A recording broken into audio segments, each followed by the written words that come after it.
Extremism must be curbed at all costs. 25 December 2021.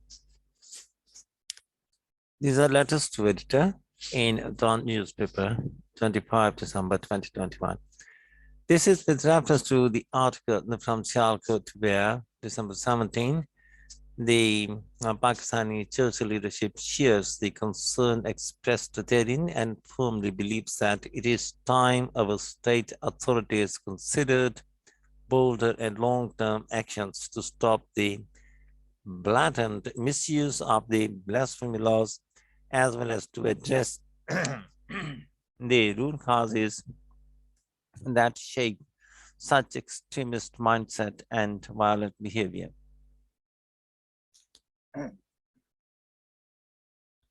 Although our civil and military leaderships have unequivocally stated that the state will not tolerate violence in the name of faith, we believe that merely punishing those responsible for the gruesome lynching of Sri Lankan national Priyantha Kumara will not be a sufficient deterrent in this regard. The victimization of people, regardless of faith, needs to come to an end for the growth and prosperity of the country we are all part of. According to reports, Priyantha Kumara was the 79th person to have lost his life in such circumstances since 1985, when sections 295B and 295C were introduced. Meanwhile, at least 1,865 Pakistanis have been charged under the relevant laws between 1987 and 2021, and several of them are languishing in prison across the country for years, some awaiting trials and others waiting for their appeals to be heard by the higher courts.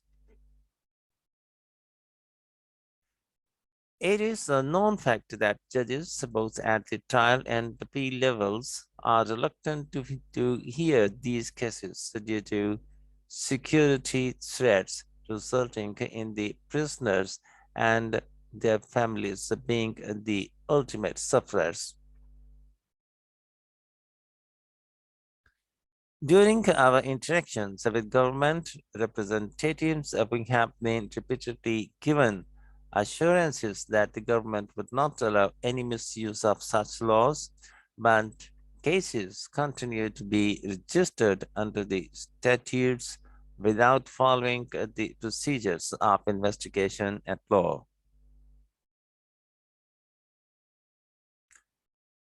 Eight Marines mention here that the Council of Islamic Ideology, CII,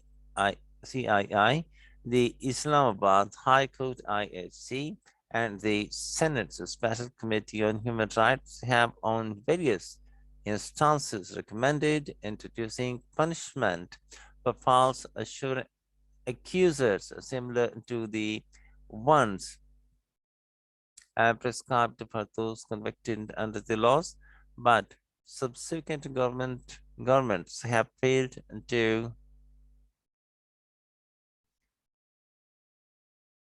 acting this regard for reasons not known. Failed to act in this regard for reasons not known. One possible deterrent against mob pressure and violence, especially in Sialkot-like situations, is to establish a special investigation force comprising officers of the armed forces and security agencies and a special courts for speedy trials. This suggestion might raise eyebrows in some quarters, but in view of the capacity of local law enforcement agencies in handling such cases, do we have a better option? Unless the state translates its words into actions, introduces and implements strong laws, and works on addressing the causes of extremism, the problem is unlikely to go away anytime soon.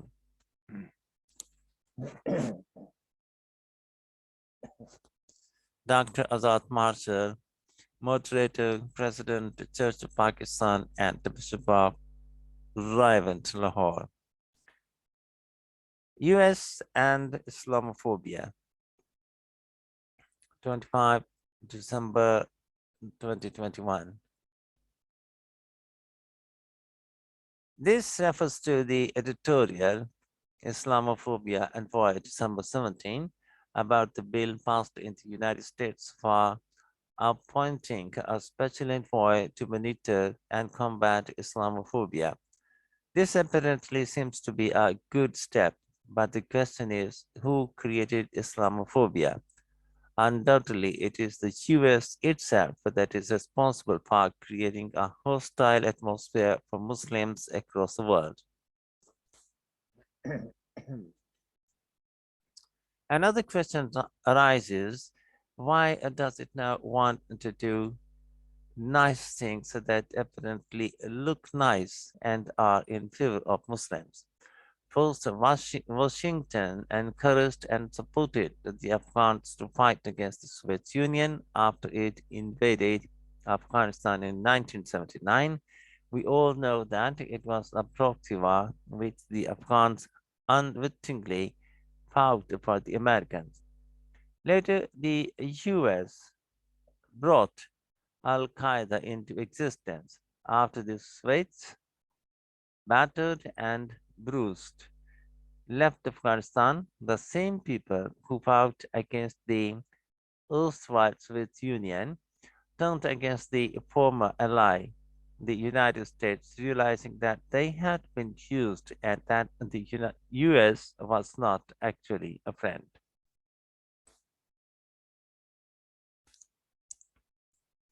Subsequently, after the 9/11 attacks, Washington announced its so-called war on terror, following which Muslims had to face the worst kind of discrimination, hate, and violence in the West. This whipped up Islamophobia globally, including within the US, which otherwise used to be called a melting pot, and multicultural secular society. How can we expect the country which is responsible for creating Islamophobia, hate, and misery for the Muslims to be sincere with them now? This makes one wonder, what is then the purpose of the bill recently passed in the US? It seems to be a case of killing two birds with one stone. The purpose of this bill is mainly to counter China by focusing on and highlighting the issues there. The move has certainly nothing to do with sympathy or compassion for Muslims.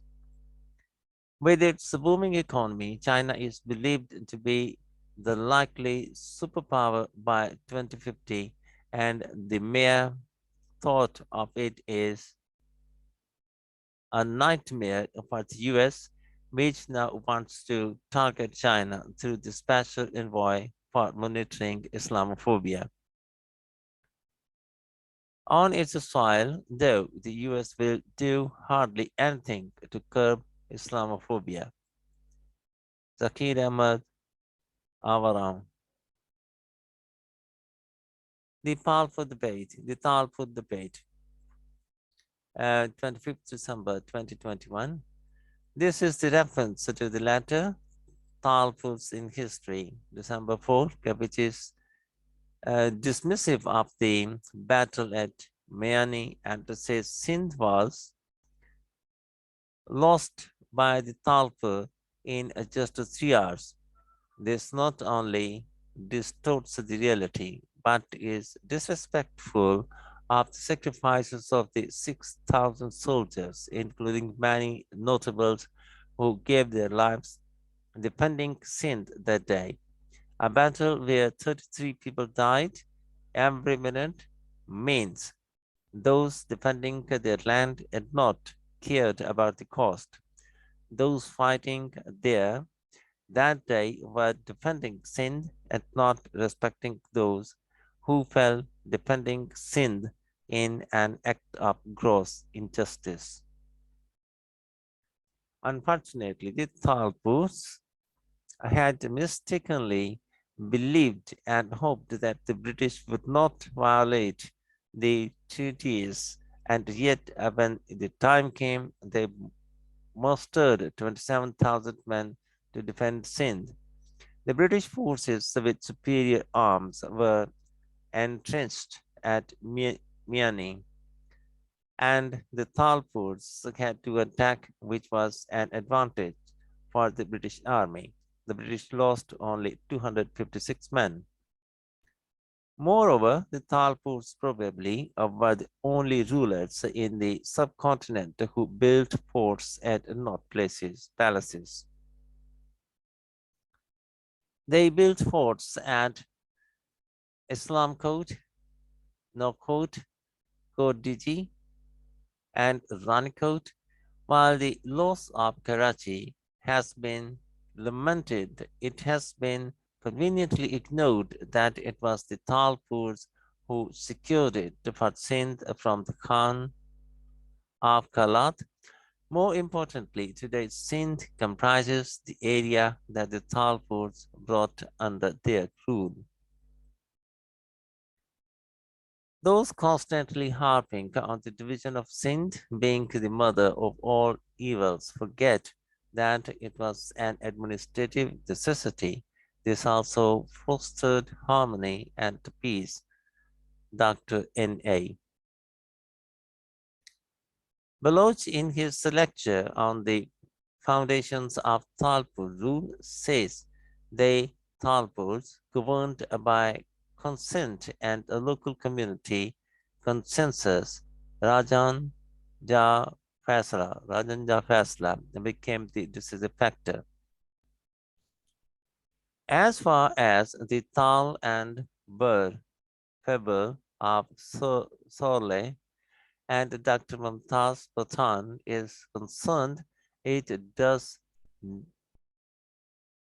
nothing. It does not have a historical basis and is a mere conjecture. And as regards the claims about the Talpuls living a savage life in the Iranian plateau, it is again without any historical reference. Obviously, all human life began as savage life, but what really matters is the status the Talpuls enjoyed in Dera Ghazi Khan before migrating to Sindh. The reason that the Talpuls were welcomed by the Kalhoras was not based on their savage life, but on the influence and the status they enjoyed in their former homeland.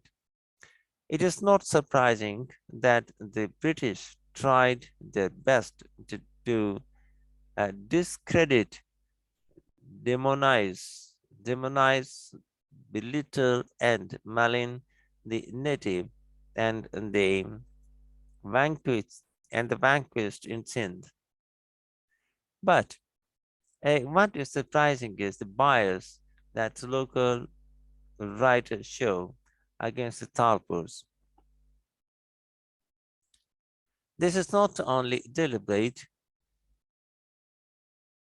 obfuscation of historical facts, but also an attempt to blame the evils that plague today's Sindh on the supposed acts of omissions and commissions of the Talpurs whose rule ended 178 years ago. The critics have had ample time to undo whatever mistakes the Talpurs may have committed, but sadly, Sindh has gone down, and today Sindh does not present a pleasant picture. These historians, by blaming the Talpuls of misrule, aim at exonerating those who have ruled since after the Talpuls of the exploitation and injustices they um, perpetrated against the land and its people. They are but apologies for those who have exploited and are exploiting Christian today. Mir Muhammad Ali Talpur, Hyderabad. Greasing Palms, 25 December 2021. Corruption, bribery, nepotism, dishonesty, cheating, and injustice are the words that describe our governance system at large. The Office of the Accountant General, AG in Quetta, is no exception on this account. The office is full of corruption and incompetent employees who make money through illegal means. No document moves from one table to another without some transaction taking place. Retired government servants suffering from various health conditions visit the AG office to complete their pension procedure, but it takes years to get things done, and that too after coming to some agreement over the percentage that gets deducted from their gratuity funds. I happened to visit the said office recently to have my pay slip corrected, but the official concerned came up with a long list of excuses to express his helplessness from staff shortage and worked to internet issues and system malfunctioning. But I told him I will prefer to wait until the matter gets resolved. After he failed to outwit me, the official hinted at the possibility of finding some middleman who might help me against a sum of money for his services. Some employees of the AG office are managing this whole illegal operation without any fear. They force and blackmail people to grease this palm or that to get legal things done. We need to get rid of the corruption, unfair, and unjust system. Asma Kasim Quetta.